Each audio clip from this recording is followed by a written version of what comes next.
প্রচণ্ড গরমে জনজীবনে নাভিশ্বাস। ভারতের চলতি মৌসুমের উষ্ণতা ভেঙেছে আগের সব রেকর্ড। এরই মধ্যে বেশ কিছু অঞ্চলে তাপমাত্রা ছাড়িয়েছে ৫০ ডিগ্রি সেলসিয়াস। দেশটির স্বাস্থ্য মন্ত্রণালয় জানিয়েছে, পয়লা মার্চ থেকে ৩০ মে পর্যন্ত হিট স্ট্রোকে মারা গেছেন ৫৬ জন। এ সময়ের মধ্যে প্রায় ২৫,০০০ মানুষ হিট স্ট্রোকে আক্রান্ত হন। তবে রাজ্যভিত্তিক পরিসংখ্যান অনুযায়ী মৃত্যু ও আক্রান্তের প্রকৃত সংখ্যা আরও বেশি হতে পারে। তবে পরিস্থিতি আরও ভয়াবহ হয়েছে গত ৩ দিনে। এ সময় মারা গেছেন ৫০ জনেরও বেশি। শুধু উত্তরপ্রদেশেই মারা গেছেন ৩৩ জন।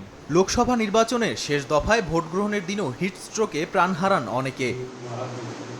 এমন অসহনীয় গরমের মধ্যেই সুপেয় পানির সংকটে পড়েছেন রাজধানী দিল্লির কিছু এলাকার বাসিন্দারা। ট্যাঙ্কারে করে দিনে একবার পানি দেয়া হলেও তাতে সংকট মিটছে না। দিল্লির সরকার বলছে, ঊর্ধ্বমুখী চাহিদার তুলনায় কমে গেছে পানির সরবরাহ। নাদিম মারজান, সময় সংবাদ।